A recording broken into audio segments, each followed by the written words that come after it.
Hello, welcome to the sideboard here at the StarCityGames.com Open Series in Indianapolis. I'm Nick Miller alongside Eric Rill. How you doing? Good. Four-time Open Series winner right here, Eric Rill. Yep. Not a stranger to the sideboard. No. You've been here before. You've also been here before with Edric Spymaster Trest. Now, yeah. Last time that one ended well, so. Right, you have a pretty good track record with the Commander/Conspiracy All-Star. I'd like to do what I did with Young Pyromancer and be the first and second person to win in a Legacy Open with it, so. We'll see what we can do. Well, what you're bringing to the table here, a blue-green Vengevine deck we're calling Cloud Vine. Yeah. Aptly named because you want to get on Cloud 9, all that. Yep. Cedric has already made the joke on stream, so we've got that knocked out. Talk to me what you're doing with this deck. You've got just stuff all over the place. You got intuition packages, you got Fauna Shaman, Green Sun Zenith. What's the goal here? So basically, there's a couple angles.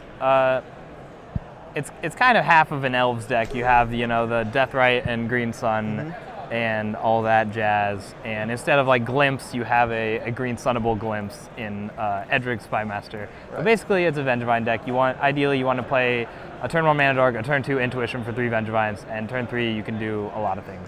Right. Gaia's Cradle is a really busted Magic card, and you explain this to me as like your favorite cube deck to play. Kind of. So you've got all these interactions. You can't have 3 Vengevines in cube though, so. Well, everything else, you can Intuition for all this crazy stuff. You got Cloud of Fairies with Gaia's Cradle, so you got ramp there. Last round I won on turn 3 both games with, had just good Gaia's Cradle draws where, game 1 I played turn 2 Fauna Shaman, turn 3 I drew the second Vengevine that turn, which just made it even crazier, but then I pitched Vengevine, go get Quirion Ranger, wherever that is, untap, pitch the second Vengevine to go get Craterhoof, I think, and I already had a Cloud Fairies in hand and a Cradle out, so at that point I could just untap, float 6, and cast Hoof, and trigger back both the Vengevines.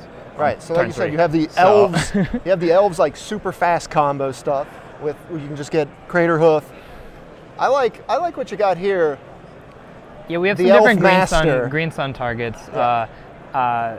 Edric is a good one, obviously, and we're playing 3 Edric and 2 Fauna Shaman, because this one is kind of, you can Green Sun for it, turn 2 it doesn't matter, and it's not really relevant when you're bringing back Vengevines already, whereas Edric is like, you want it to be the second creature you cast that brings Vengevines, so you draw cards that turn immediately and get value. And Titania. Yeah, this is what it's all about, right here. I wanted a kind of stopgap guy when you can't quite have enough mana. You don't quite have the infinite mana Cradle yet to get Hoof, but something that can like win on its own. And it could have been like Deranged Hermit, would have been good with Edric, was another thing I was thinking about. Or, you know, I don't know. This guy seems sweet though, and it's a new card and it's powerful and wanted to play with it. So it gets back a fetch land in this most of the time. Or the really nutty draws are when you have double Cradle draws and you have your Cradle, tap for mana, play second Cradle to Legend Rule it, play Titania, get the second Cradle back, and it makes even more mana because now you've made guys. So you're making 5/3s, you're getting just and it's basically a ton free of mana. Because it gets a Cradle back. So seems pretty broken there. You've got and it's just at least 2 5/3s for 5 mana, so it's just wins on its own pretty easily. E-Witness is I had it as Shardless Agent for a bit, but that's where I started the list out. But because of the Green Sun and everything, Shardless just wasn't that consistent in this. So this is kind of my 2 guys for 1 card thing for Fauna Shaman if you only have 1 thing and you need to be able to play 2 guys for Vengevine. And also just, you know, get back a Force of Will so you're safe against whatever out they could have is like pretty relevant. All right, so let's talk about the blue splash. You've got your Brainstorms, obviously going to be very good, but your only real permission here is Force of Will until you get to the sideboard. Getting to play Brainstorm and Green Sun Zenith in the same deck feels awesome. It makes it like super consistent because like that's what, you know, the green decks have Green Sun to make their self-consistent because it's their mana dork or their late game engine, and then Brainstorm also helps in the same regard. So it's like, feels like a lot of the draws are real similar. And so you just have multiple ways that you can shuffle away bad cards from the Brainstorm. You have fixings, you got Green Sun's good at any point, you know, it's gonna get the best guy on your curve whenever. I think I lost that round on camera I played because I didn't Green Sun for Fauna Shaman turn 3. But it was your first match, so we'll give you a pass on a slip up there. Yeah. This deck's pretty sweet. Vengevine is a card that hasn't seen a lot of Legacy play since like Caleb was doing his thing. Yeah, I just want to make sure people realize that Survival should stay banned. Yeah. So. All right, let's talk about the sideboard here. You have a lot of ways to fight the unfair decks in here. So you've got Flusterstorms. Yeah, we have and our usual Thoughtseizes. like anti-combo cards. You want it to not be dead to combo. Basically, every deck in Legacy has a bad game 1 against combo, and then you board in more things like that.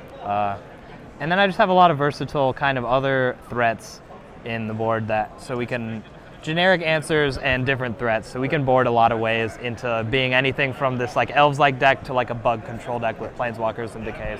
Yeah, abrupt decays are nice, but I want to talk about your planeswalker choice in here. Sure, you got a Jace the Mind Sculptor. You got Garruk hanging out in here, and not just any Garruk, the 4-mana Garruk. Wild Speaker has been pretty good. I played him in Enchantress the last Legacy Open, and it was actually like overperformed. It was really good. And I think in the Gaia's Cradle deck, you know, you can kind of sneak it out there for free a lot. And just in the kind of grindy, like non-Delver bug decks and like miracles and stuff, having the sort of non-wrathable threats against them, I think is really good.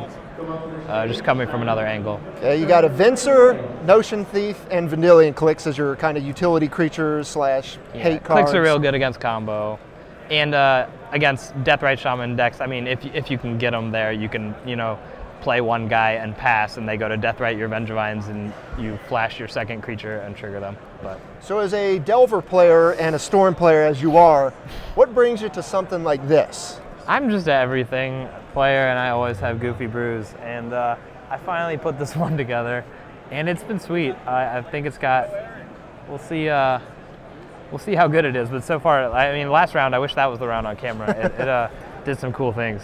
Yeah, just 2 turn 3s, no problem. Yeah. It looked pretty good game 1 on camera. He just kind of sat there and watched. Game 2, I think it was like I had double Cloud and a Gaia's Cradle, and I Intuition that turn and brought all my Vengevines and then hoofed him on turn 3. So. All right, well, Eric, you're no stranger to our Legacy scene here. Your deck is sweet. You got all the favorite cards that you like to play. I'm glad to see it. Thanks for sitting down with me here in the sideboard. Stay tuned to StarCityGames.com all weekend long for the action here in Indianapolis.